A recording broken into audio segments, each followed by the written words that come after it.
Sous-alimentation et malnutrition, voilà des problèmes auxquels fait face le continent africain.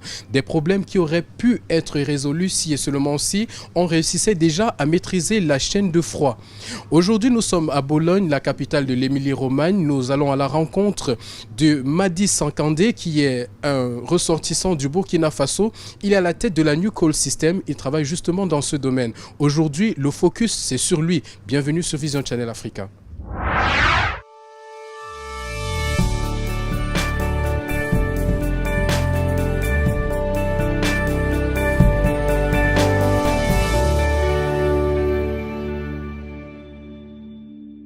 C'est un homme serein à la carrure imposante qui nous reçoit à l'entrée de son entreprise. Tout souriant, il nous souhaite la bienvenue sur les 850 mètres carrés que couvre la New Coal System. Madi Sankandé, l'humble travailleur comme il se décrit, est né au Burkina Faso en 1972. Il fait ses études primaires, secondaires et universitaires à Ouagadougou et en classe de 4e, il se découvre une passion pour le froid et la climatisation. Il en étudie les principes de base et garde cette passion en filigrane puisque sur son bureau aujourd'hui, on trouve encore son livre de physique-chimie de l'époque. Le froid, c'est une conséquence de la formation en chimie. Vous voyez, j'ai toujours un livre de base de physique-chimie que ceux qui ont fait les écoles françaises en Afrique le connaissent. C'est-à-dire, c'est l'application de ceux qui ont utilisé ce livre et qui l'utilisent tout d'ailleurs aujourd'hui. Après sa formation universitaire en biologie, il gère une entreprise familiale d'import-export. À l'âge de 25 ans, il prend un visa touristique pour l'Europe. Il transite par la Belgique et arrive finalement en Italie en 1997 où il s'est établi jusqu'à nos jours. Après expiration de son titre de séjour, il est aidé par un mécène qui lui facilite le renouvellement de ses papiers. Arriver avec un visa touristique et devoir y vivre après, donc il y a eu une période où justement je n'ai pas eu la possibilité de travailler parce que je n'avais pas les documents, mais j'ai eu la chance aussi successivement qu'après quelques mois de pouvoir me retrouver chez un monsieur durant une période d'été où on est allé faire les travaux des champs, des récoltes de tomates. J'aimais bien le foot et j'ai joué un peu le foot au Burkina, donc on a essayé un peu le foot d'un jour de pluie et voilà, on a eu l'opportunité de rester en contact avec ce monsieur qui m'a de suite permis de rester chez lui, de travailler, une perspective de jouer un peu au foot. Il décide de poursuivre son rêve dans les métiers du froid. C'est ainsi qu'il suit des formations jusqu'à l'obtention d'un master en technique de conservation. Il fait donc son entrée en entreprise comme magasinier, puis passe au département des ventes. De fil en aiguille, il gravit différents échelons jusqu'à ce qu'en fin 2010, une opportunité s'offre à lui. En plein contexte de crise économique, la Coal System, qui est alors en faillite, se voit rachetée par Madi Sankandé et ses partenaires. Ainsi naît la New Coal System. En 2011, son chiffre d'affaires passe de 900 à 1 200 000 euros. La maison connaîtra toujours de la croissance jusqu'à nos jours où le chiffre d'affaires est un peu plus de 2,5 millions d'euros. Ceci grâce au travail, à l'abnégation et surtout à l'innovation. Nous faisons des projets pour réaliser des machines pour la transformation, pour la production de fromage, pour la production des saucisses.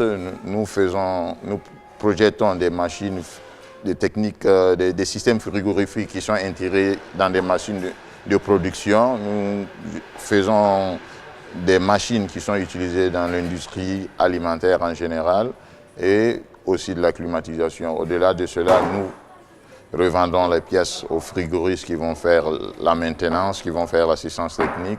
La New Coal System, dont le promoteur est par ailleurs consultant à l'ONUDI, est aussi un centre de formation dont les certifications sont reconnues au niveau européen. On utilise ça pour faire la formation et après on leur fait un examen et s'ils arrivent à passer, on leur donne une licence, un permis qui leur permettra de faire le travail de frigoriste, donc de monter les climatiseurs. Bravant les stéréotypes selon lesquels les immigrés voleraient du travail aux nationaux, Sankandé emploie une dizaine d'Italiens. À la question de savoir combien d'employés africains sont au service de la New Coal System, il nous répond. Comme je vous disais tantôt, on est parti avec, on a repris la société avec ceux qui étaient avec nous. L'année passée, j'ai pris 2 autres employés qui travaillaient d'ailleurs dans une société qui collaborait avec nous. Donc je les ai intégrés dans notre société. Donc on est autour d'une dizaine de personnes. Pour le moment, il n'y a pas d'Africains, mais ce n'est pas parce que j'ai choisi de travailler seulement avec des Italiens ou pas. Et je vous dis déjà, je n'ai jamais fait cette considération. Nous travaillons, nous donnons une valeur à l'économie italienne, nous donnons une valeur à l'être humain, mais pas aux origines. L'humble travailleur a des idées bien définies sur le développement de l'Afrique et entend d'ailleurs y investir d'ici 2018. Je suis en train de travailler pour qu'il y ait sous peu, espérons courant 2018, un succursale de la Nucol System au Burkina Faso, d'où je suis originaire, mais j'espère ne pas m'arrêter seulement au Burkina Faso dans le futur et pouvoir avoir quand même une représentation dans chaque région de l'Afrique. Sur son chemin, ses efforts ne passent pas inaperçus. Ils sont constamment sanctionnés de récompenses et de distinctions. Le ressortissant du pays des hommes intègres a une vision bien définie sur le changement en Afrique. On meurt encore aujourd'hui de faim en Afrique où on jette plus à manger qu'en Occident. On ne se rend pas compte de cela, mais c'est une réalité. En Afrique subsaharienne, des données de la FAO démontrent que de 2000 à 2010, donc une période de 10 ans, on a jeté 70% de la production de lait, de viande, de poisson, des fruits et légumes, tout simplement parce qu'on n'arrive pas à conserver ce qui est produit. Le développement de l'Afrique ne se fera que par des Africains, que ce soit des Africains expatriés comme nous autres ou des Africains qui sont restés sur place. Bien sûr, de nous, on peut attendre de l'expérience que nous, on a pu se faire en quittant le continent. Ce qu'on a pu voir de l'autre côté du monde, on peut apporter cela. Voilà, mesdames et messieurs, ainsi donc s'achève cette édition de Focus. Merci de nous avoir regardés. Merci aussi de partager les contenus que vous regardez. Merci de commenter.